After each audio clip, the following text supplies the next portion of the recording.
like for you to do right now, I want you to think about your dream. Think about your dream right now. I want you to think about it. Now, ladies and gentlemen, let me share something with you. I do not believe that any of us have dreams that were not given to us for the purpose of accomplishing those particular dreams. I started out, as was indicated, very humble beginnings. I don't know what that dream is that you have. I don't care how far-fetched it might appear to be. I don't care how disappointing it might have been as you've been working toward that dream. That dream that you're holding in your mind, that it's possible. See, sometimes we can't say, I can do that. But what we can say, that I can have my dream. As we work on it day in and day out, no one, ladies and gentlemen, could have convinced me when I started out working on my dream, and I want you to think about whatever your dream is. I was willing to take a chance, and most people won't do that. Most of the people that you talk to, these are not risk takers. Most people have done all that they're ever going to do. They raise a family, they earn a living, and then they die. But people who are running toward their dreams, life has a special kind of meaning. That in the process of working on your dreams, you are going to incur a lot of disappointment, a lot of failure, a lot of pain, a lot of defeats. But in the process of doing that, you will discover some things about yourself that you don't know right now. That you have greatness within you, that you're more powerful than you can ever begin to imagine, that you are greater than your circumstances, that you don't have to go through life being a victim. I was born in Miami, Florida, in an area in an abandoned building on a hard linoleum floor with my twin brother. We were adopted. When I was in 5th grade, I was identified as EMR, labeled educable, mentally retarded, and stayed in that category until I got out of high school. But I met a high school teacher who one day changed my life. I was waiting on another student. When he came in, he said to me, young man, go to the board and write what I'm about to tell you. And I said, I can't do that, sir. And he said, why not? I'm not one of your students. He said, it doesn't matter. Follow my directions. I said, I can't do that, sir, because I'm educable, mentally retarded. And he came from behind his desk and he looked at me. Someone's opinion of you does not have to become your reality. I just make mine so simple that it really doesn't have those complications. If on your goal list is a ranch in Montana, and you say, well, if I worked hard and maybe it's my second year of following an entrepreneurial project and I'm doing fairly well, I think maybe I could accomplish that in 5 years. Sure enough, if good things happen, it's down to 3. If it takes me a little longer, maybe that's off in 10. But I just leave it on my list, not to make it an obsession. And then maybe the more I think about it, say, no, not a farm in Montana. An apartment in New York on Park Avenue. I think I'll change to that. I think that makes it easier. Let that inspire you. If goals inspire you to higher achievement of things and occasions and places you want to go and things you want to see and people you want to meet, if only a little of it comes true, but all of it served as inspiration along the way to do better and work harder, and say maybe some of these goals will be closer than I thought now, it looks exciting. All of that serves you well. Who cares how close you got? Who cares if you set 200 goals and only got 10? It doesn't really matter. And I think if you make it that easy on yourself, tear up the list if you want to, start over. I've gotten some better information now. I'm not going to go for that. How about something else? I think that's the key. I make it easy. Make a list of what you want and start checking off the things that are easy to get on your list. A lot of little things that you start checking off, and then let the rest of it all unfold. But you might as well dream about, having an upstairs maid and a downstairs maid. If you happen to visit a rich man's home and say, wow, that's the life for me, I'm going to put that on my list. The guy's got a limousine and a driver. You say, wow, someday that's for me. And then later you say, no, this limousine and driver deal, that's not for me. But let it inspire you in the meantime. Why not? Even if you change your mind, threw that out, put in something else. One of my friends brought me on his Learjet the other day from San Jose to Van Nuys, close to my home. I thought, wow, it'd be nice to have a jet like this. But I think it only seats 4 people or 5. It was really small. Then he's got an 8-passenger helicopter, pilot and a co-pilot and 6 passengers. It's the latest state-of-the-art, fine machine. Then I thought I'd like to live in a mansion and have all the stuff. But then I go visit someone who's got the mansion and the security and the servants and the groundskeepers, and this whole house is just almost like chaos.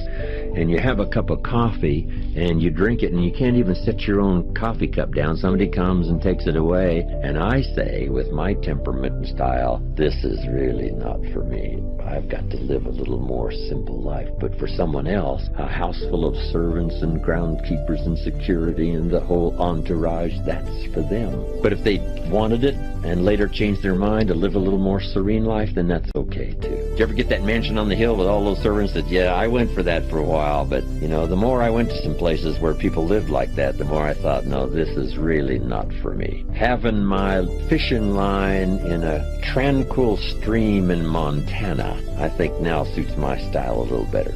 I did a seminar in each city, in 13 cities, a month. I had the elaborate entourage.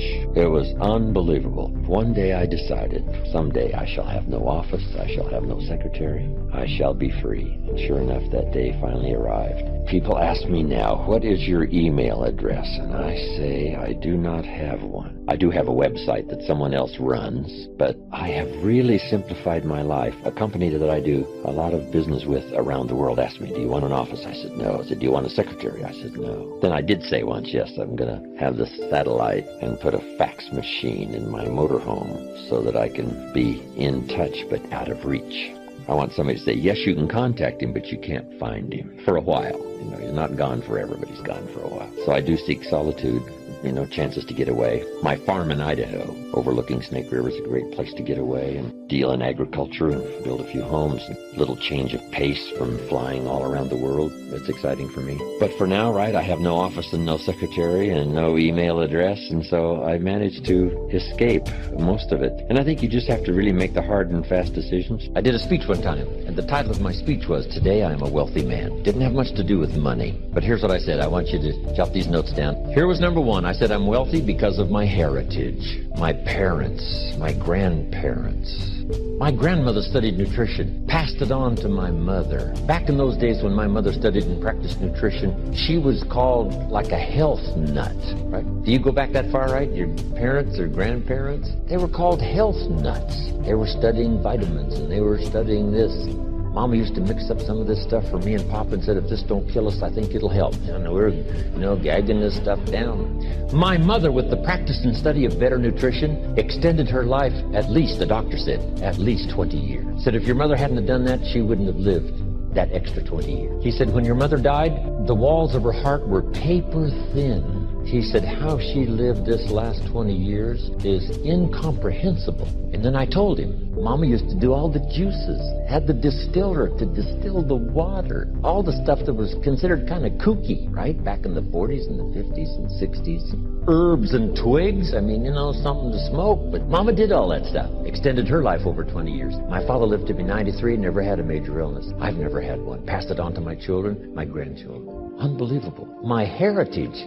What's that worth? It's worth a fortune. So you got to contemplate every once in a while your blessings, and part of your blessing is your heritage. Next is the heritage of your country. We that come from the free country, engaging in enterprise to start with $1 and make a fortune, become a millionaire. What value is that heritage? It's unbelievable. We enjoy the benefit of courts we didn't start. We enjoy the benefit of laws we didn't create. We enjoy the benefit of learning institutions we didn't found. We enjoy the benefit of medicine we didn't discover. Wow. Heritage.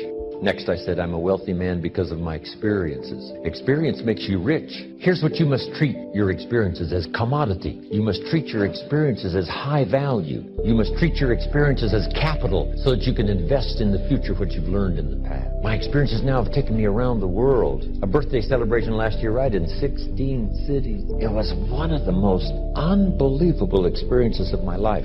A group got together in Italy and gave me a helicopter tour of Sorrento, Naples, Vesuvius, the Isle of Capri, Pompeii from the air. Wow. Unbelievable experience. God is not going to let the opposition delay you from your destiny. He has already scheduled your destiny moments. It may feel like you're falling behind. The opposition is holding you back. Stay encouraged. At the right time, that adversity is going to hurry out of your way. Red seas can't keep you from your purpose. God knows how to part those waters. Legal situations, companies that seem bigger, stronger, They can't stop God's plan for your life. It may feel like you're stuck. You don't see anything improving. Don't worry. God knows how to do a quick work. It can happen suddenly.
It's easy when you finally find yourself in a good job to stop pursuing mental development. Have you heard about the accelerated learning curve? From birth up until the time we are about 18, our learning curve is dramatic, and our capacity to learn during this period is just staggering. We learn a tremendous amount very fast. We learn our language, our culture, our history, science, mathematics, everything. But guess when this learning curve starts to taper off? When we get our first job, usually. Now sometimes, for some people it will continue, but sure enough, here's where it usually levels off. If there are no more exams to take, if there's no demand to get out paper and pencil, why read any more books? Now you will just learn by some experience, just getting out there and by doing it wrong and doing it right and stumbling around. You learn some. But can you imagine what would happen if you kept an accelerated learning curve all the rest of your life? Can you imagine what you could learn to do, the skills you could develop, the capacities you could have? So here's what I'm asking you to do. Be that unusual person who keeps up his learning curve. Succeeding in life is not usual. It's unusual. You need to develop some unusual habits to earn the outstanding rewards. A friend of mine said, a standard education will get you standard results. You want a lot more than standard results? You need to become a lot more than a standard person. And now I've got some more good news for you. Never before in the history of the world has it been easier for someone like you or me to become educated, skilled, highly creative, innovative, and spilling over with profitable ways of thinking. I'm talking about making full use of audio cassettes like the one you're listening to now. You can turn your automobile into a professional growth seminar on wheels. I'm serious. Cassettes can turn the time you spend driving your car, dressing in the morning, or exercising into solid, effective personal development. While your friends are vegetating on the way to work, listening to the radio that doesn't help them one bit to do a better job,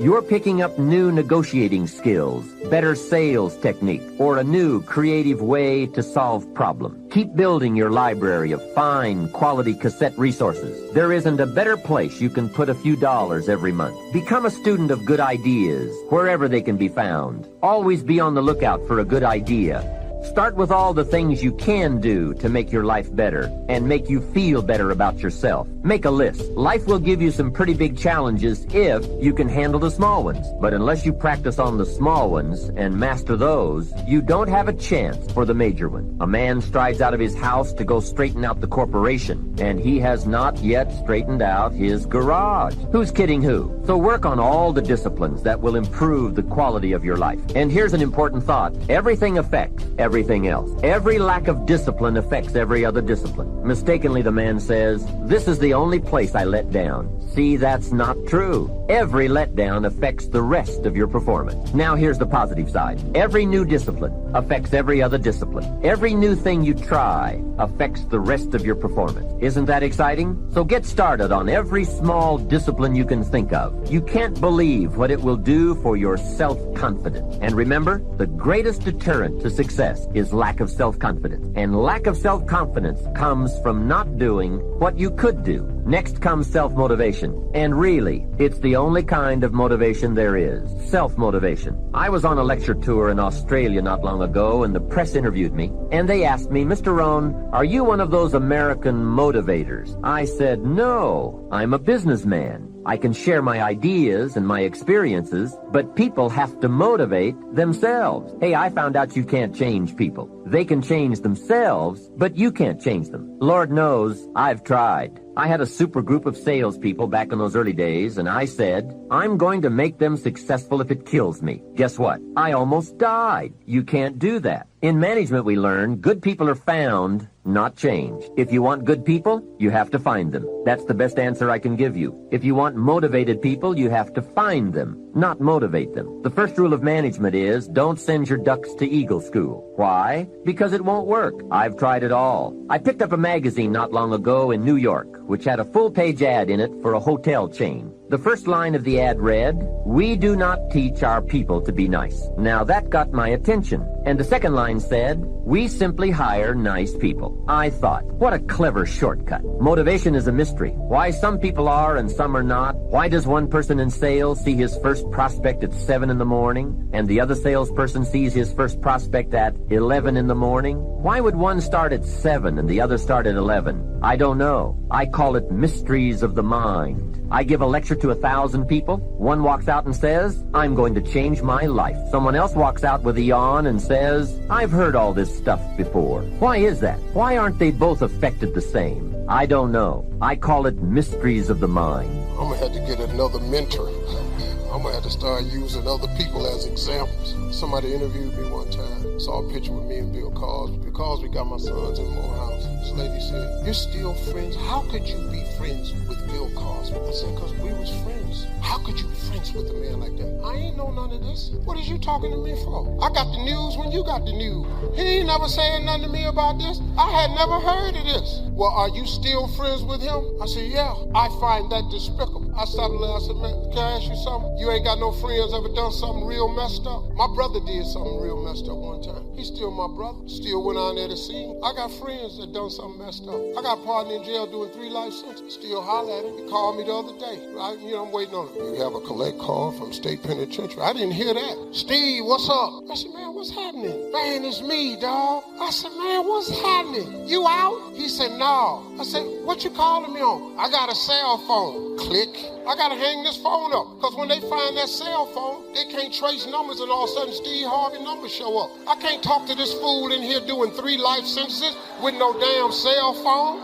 I had to change my number." "Man, you got to be crazy. You can't call me. You're doing 3 life sentences. I'm famous. I can't be talking to you." Then he gonna call my other partner. "Man, I can't believe Steve hung up on me." What is it that you can't believe? So yeah, Bill Cosby was still my friend, but he taught me something. He said, "Steve, when you have the ability to make people laugh, you have their undivided attention." He said, "Once you have their undivided attention, you can slide them messages, but you gotta be smart with the messages you slide." So I decided once I got out of comedy, what message could I slide them and still do my comedy? What better message than faith and hope?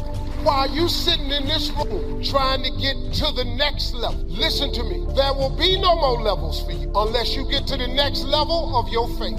There ain't no more levels for you, partner. You where you at. But listen to me. Quick, you know why I didn't want to be a person of faith? Because I was afraid that God was going to have me doing something that I didn't want to do. I didn't want to go knocking on doors. Jesus loves you. People hiding behind couches, treating me like I'm a Jehovah's Witness. You know how they do.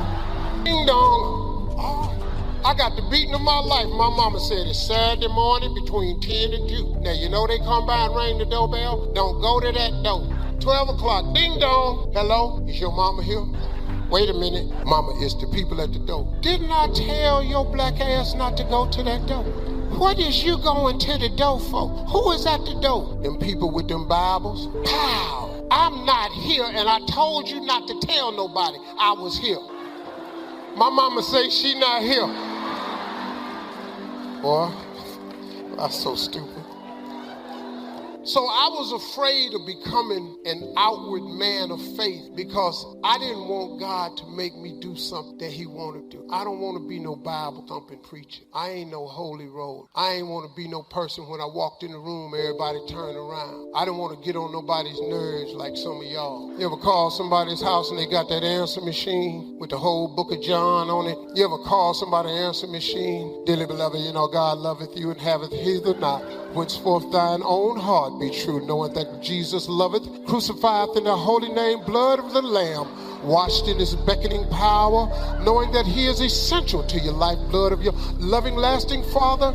All these Christ and holy, henceforth and furthermore, asking all of these things with your righteous blood in your hand of him, knowing that all things is possible through Christ that loved the Lord, realizing that nothing comes without his strength. All things are possible of him that strengthens me. In Jesus' name, amen." Ooh, that sound of the tone, leave a message. Dog, I just called to say hi. Them people like that, I ain't want to be one.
Create images in the minds of others with words. Now, I want to show you another kind of image creating that's a vital part of thinking big. Learn this skill well. Make it one of your primary success tools. The skill is simply this: learn to see what can be, not just what is. Big thinkers, all big thinkers, train themselves to see the potential in people and things and ideas, not just what exists right now. I have a friend who is a highly successful realtor. He specializes in rural property, and I'd like to take you on a brief outing with him to hear what he has to say about seeing the potential in things. Oh, this is about 450 acres, kind of hilly as you can see. Scruffy undergrowth, little skimpy secondary growth trees. Not exactly farm beautiful, is it? You know, most of the rural property around here is pretty run down like this. But I think I'm successful because I developed my entire sales plan around what this place can be. Now let me show you what I've done with this farm. I've spent 2 days just studying it and trying to imagine what it could be. Here we have 85 acres of bottomland, we got 115 acres of woods, about 200 acres of pasture, and we're 45 minutes from town, about stone's throw from the freeway, and 35 miles from the airport. Well, I've asked myself, what's this farm good for? Well, here's one possibility. Here, this is a plan for a horse riding stable. I've got it all typed up here, you see. As you can see, we've got all the right ingredients. Rapidly growing city nearby. You can hear the construction from here. Lots of new families moving in. I mean, it's built and designed for families around here. Here's a report that states that the outdoor activities are the fastest growing recreational form that there is right now. You've got good pasture and some nice hills, and they're not too steep, right? You can support lots of horses right here. Grow your own barley, your own wheat and grain. That way, all of the revenue produced in this property stays right here for the profit of the buyer. With a minimal amount of landscaping, you can put in some trails, run them over the hills, down to the river. I mean, can't you see people riding their horses over the top of that hill, back up through the gorge? You see, this way, when I talk to prospects, I don't have to convince them that this place is a good buy just as it is. I can help them actually see it turned into a money-making venture. That has added bonuses too. I can sell more farms and sell them faster this way. And on top of that, I can sell them usually for more money than my competitors, because they're not just buying a farm. They're buying a farm and an idea. Once again, the moral to this true story is this: look at things not as they are, but as they can be. Visualization, you see, adds value to everything. A big thinker always visualizes what can be done in the future and doesn't limit himself to the present. And always remember, this principle doesn't just apply to things. it applies to people as well. If you can see the potential in a customer who comes into your store and spends, say, $5, then you create the possibility that the customer will come back again and next time spend $500. If you drive through Skid Row and see just a bunch of broken down stumblebums and winos, then you're not thinking big. There are a few devoted individuals who can see in those Skid Row residents a lot of human potential. And because they can see this potential, those few people are able to help a lot of those unfortunate people get back on their feet. The best teachers are the ones who see Jimmy not as a little troublemaker who talks too much, but as an energetic, bright kid who needs a special challenge to get motivated. This teacher isn't seeing Jimmy as he is, but as Jimmy can be. Now, turn this idea inward and look at yourself. What about your own potential, your own worth? If you were to go in for salary negotiations with your boss tomorrow, how would you present yourself? Would you see yourself exactly as you are today? Or would you see the potential you have to offer, the executive you can be in 2 years, or the sales you can bring in over the next 5 years? Are you looking at yourself only in the present, or do you see yourself as the person you can be at some point in the future? The way to develop the power to see what can be, not just what is to practice adding value to things, people, and ideas. Now here are some exercises that will help you do this. First, practice adding value to things. Remember the real estate salesman and ask yourself, what can I do to add value to this room, or this house, or this business? Look for ideas to make things worth more. Anything, whether it's a vacant lot or a new house or a business, has value in proportion to the ideas for using it. And practice adding value to people. As you move higher and higher in the world of success, more and more of your job will become people development. So ask, what can I do to add value to my subordinates? How can I help them be more effective? Remember, to bring out the best in a person, you must first visualize their best. And finally, practice adding value to yourself. Conduct a daily interview with yourself and ask, what can I do to make myself more valuable today? Visualize yourself not as you are, but as you can be. Then, specific ways for attaining your potential value will begin to suggest themselves. There is no such thing as a perfectly smooth, trouble-free road to success. You can be sure there are plenty of bumps on everyone's path to fulfillment. Nothing worthwhile comes easily, but there is something that you can do that will help to at least smooth out some of these minor bumps, and I can sum it up for you in one short sentence.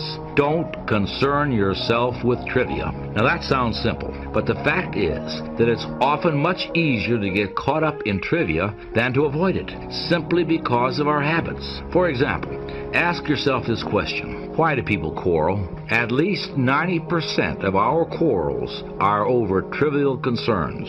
Somebody's late, or somebody forgot to buy something at the store, or somebody bought the wrong brand. Now, to become a big thinker, you need to eliminate as many of these bumps and potholes from your personal road to success as you can. So the next time a trivial matter comes up, ask yourself, is this really important? Does it really matter which route I take to the airport? Does it really matter if someone forgets to put the cap on the toothpaste?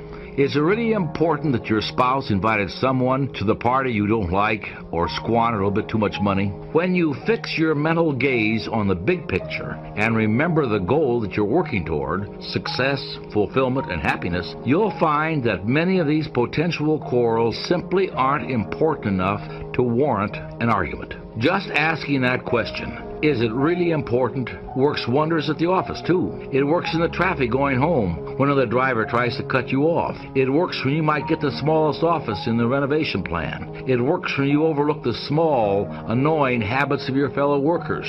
And it works when you're solving problems, or counseling employees, or making decisions about your career. Just don't get caught up in trivia. So they took the crown off this woman's head and put it on the other woman. This is horrible for this young girl. So I'm in the back. I go to the press conference. It's horrible. It's horrible. It's over with. I go to sleep about 2 o'clock in the morning. I can't sleep. It's 5 o'clock in the morning. I'm getting up to leave Las Vegas to go home. I go outside, reporters are everywhere. I get on the plane, reporters are everywhere. I land in Atlanta, reporters are everywhere. How could you? You're the stupidest person. This is the biggest mistake ever. I could do nothing. I could not leave my house for days. People were driving by my house tying notes on rocks and throwing it over the gate with names on it. It was horrible. Within 48 hours, my name, Steve Harvey, had been Googled 4 billion times. 4 billion times in 48 hours. I was the most famous person on planet Earth in 48 hours. God had increased my global brand and persona. I did not appreciate the way he did it, but I was the most famous person in the world for 48 hours. That was a big fall. That was a fault. They wrote about me in the papers. His career is over. He's ruined. He will never recover from this. He is not going to be on TV anymore. How could you? They wrote that all about me. But they did not know that the God I serve is in control of my life. Not them. Not the media. None of them. It is God. And so he had a different plan for me, because I had gotten up so many times before, because I had fallen. I was homeless for years and lived in a car. He got me up. I lost my mother. He picked me up. I lost my father 3 years later. He picked me up. My big brother died. He picked me up. He kept picking me up. I am so used to getting up, to getting back up. Every time I get knocked down, I keep getting back up over and over and over again. So let me show you something about you. Let me teach you something now. All of you in here have had some bad days. All of you in here have had some days where you felt like you wasn't gonna make it. All of you in here have had some crushing things happen to you and you did not see no way you was gonna make it. All of you in here have felt so badly sometimes you did not know what to do. But let me tell you something about you. Your track record for surviving bad days is 100%.